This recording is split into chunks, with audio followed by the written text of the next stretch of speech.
제1회 영어 트레이닝 머스터딘의 고혁준 선생입니다. 자, 때로는 영어 단어 저절로 유추가 됩니다. 그렇기 때문에 우리가 논리적으로 유추하는 방법을 배울 필요가 없습니다. 이것은 인간이 가지고 있는 언어 능력이기 때문이죠.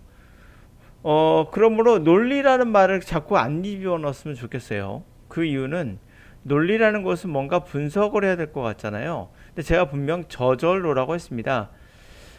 그게 갖고 있는 우리의 능력이니까 그냥 저절로 움직이게 두면 되는 걸 구태여 그것을 분석하고 어쩌고 저쩌고 하면서 오히려 언어 발달을 저해할 수가 있어요.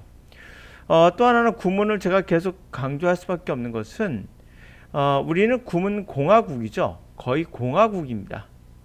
구문 없으면 살 수 없는 것 같은, 구문이 없으면 영어가 안 되는 것 같은 그럼 구문 공화국에 살고 있어요.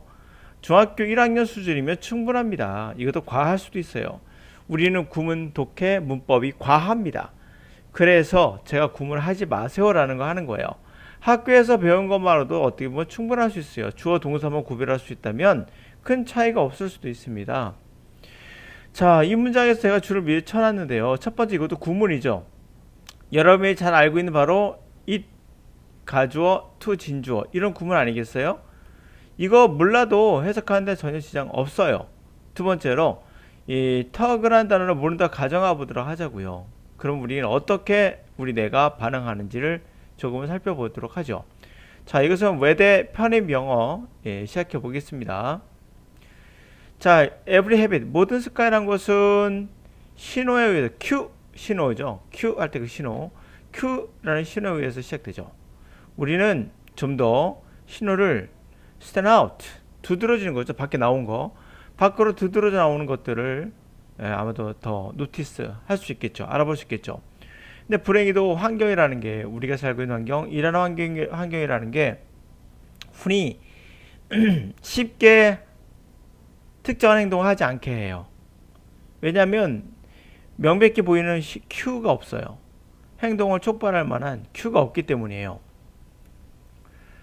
자, 쉽게 기타를 연습하지 않아요. 장롱에 터커웨이 했을 때 쉽게 비타민 먹지 않아요.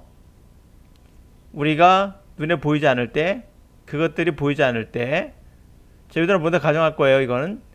그러면 우리가 여기까지 왔을 때 그때서야 터크어웨이가 뭔지를 대충 알 수 있어요. 아, 뭔가 장롱에서 보이지 않구나. 뭔가 보이지 않게 들어가 있구나 라는 걸 알 수가 있죠. 구태여 거꾸로 올라가서 해석하지 않아도 돼요. 그냥 지나갔다 하더라도 이쯤 되면은 우리의 언어의 뇌는 대충 뭐라는 것을 감을 잡은 거죠. 우리는 기타 연습하지 않아요. 장롱 속에 턱 거부되어 있을 때 우리는 쉽게 그렇게 바이타민을 먹지 않아요. out of sight 눈 밖에 나 있을 때 그것들이 뭔가 보이지 않을 때 그러므로 위에 있는 것을 해석 안 해도 이미 감을 잡은 상태예요. 그래서 올라갈 필요 없는 거죠. 자, 우리가 신호가 스파크 헤빗 습관의 스파크 불꽃을 얘기한다. 불 지르는 거겠죠. 습관의 스파크를 내는 신호는 subtle 미묘하고 자잘한 거죠. 또는 숨겨 있다면 쉽게 무시해요. 자, 그에 비해서 뭐뭐는 여러분의 관심을 끌어낼 수 있어요. 원하는 헤비트로. 자, 1999년 초기에 바라가 볼까요? 먼저 어떤 걸까요? underlie 기저에 깔려있는 숨어있는 신호를 무시한다. 명백히 보이는 시각적인 신호를 만들어내는 거. 이거 가장 적절하죠? 우리가 익숙해지는 거, 생활 환경이 익숙해지는 거, 명시적인 목표를 세우는 거. 대충 2번하고 4번으로 가죠? 2번이 가장 강력하고요. 자, 어떤 것에 관심을 너의 desire habit으로 끌고 갈 거예요. 앞에 사실 나오긴 했어요, 답이. 그 이유는 여기에서 나왔어요. 모든 습관은 Q 신호에 시작되고 우리는 눈에 띄는 이 부분에서 거의 나왔죠. 눈에 띄는 신호에 반응한다는 거예요. 우리 환경에 그게 쉽지 않다는 거죠. 눈에 띄지 않게 숨겨 있거나 또는 보이지 않거나 이런 거거든요. 그래서 보이게 하면 되겠네 해서 답이 이미 나왔어요. 눈에 보이는, 그렇죠? 명백히 시각적인 어떤 신호를 만드는 거, 그게 정답이겠죠. 물론 그렇다 치고요. 계속 갑니다. 자, 1999년에 청소 요원이, 그렇죠? 스키포 에어프로트의 암스테르담에 있는 이곳에서 조그마한 스티커를 인스톨했어요. 파리처럼 보이는 거예요. 각각의 유로 센터에, 남자 화장실에. 이 순간 이게 뭔지 대충 아실 거예요. 그쵸? 변기가 되겠죠, 소변기. 대충 봐도 우리가 파리가 붙은 남자들은 특히 잘 알 거예요. 자신의 경험을 통해서라도 이게 뭔지를 아실 거예요. 소변기라는 것을. 토일렛도 힌트가 되죠. 이 단어가 힌트가 됩니다.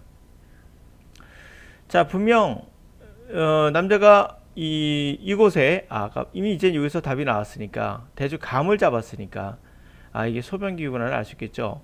그것에 서 있을 때, 스텝업 했을 때 그들이 생각하기에 버그라는 거, 이게 뭔지 알죠? 버그라고 생각하는 것에 겨냥한다는 거죠. 그것을 목표로 해서 할 것이고, 스티커는 그들의 목표를 더 개선해, 더 향상시켜 줄 것이고, 잘 맞춘다는 얘기죠.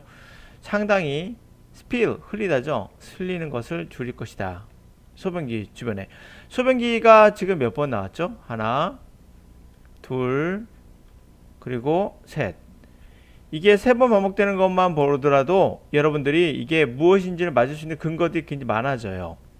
그쵸? 첫 번째 우리가 주었던 힌트는 토일릿이었고요. 남자 그것도.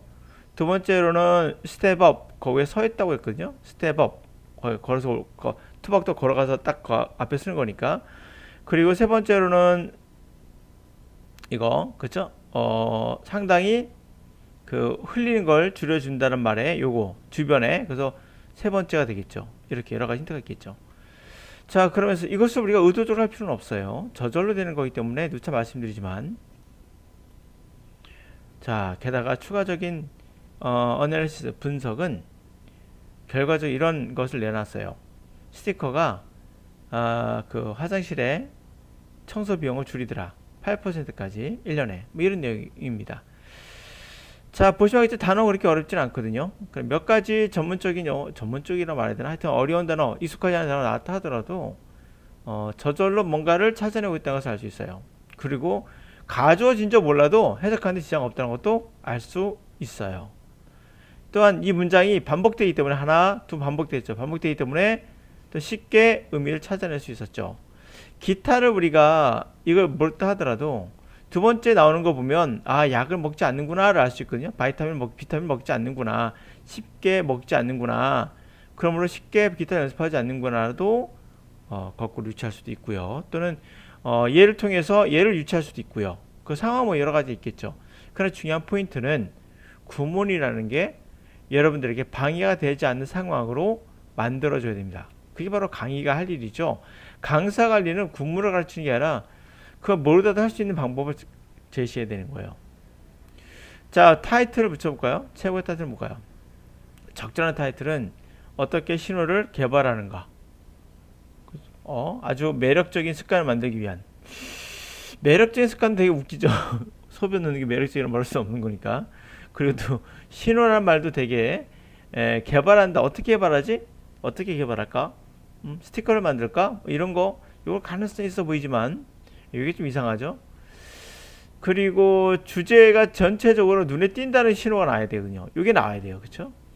그리고 비용을 줄이는 습관을 얻는 방법, 그건 아니겠고 당연히 눈에 띄는 그런 신호를 만드는 거의 중요성이죠. 습관을 트리거하는, 촉발시키는. 정답은 3번이겠죠. 효율적인 방법, 특정한 행동을 하지 않도록 하는. 이건 아니죠. 반대죠. 그 정답이 3번이 되는 건 뭐 명확한 거고요. 자, 이제 다시 올라가서 정리해 볼게요. 제가 말하고자 하는 거는 이런 거예요. 뭐냐? 우리가 생각하기에 구문이라는 게 정말 과다하지 않는가 한번 생각해 보시라는 거예요. 근데 사실 구문은 여러분들을 위한 것이 아니라 강사를 위한 거예요.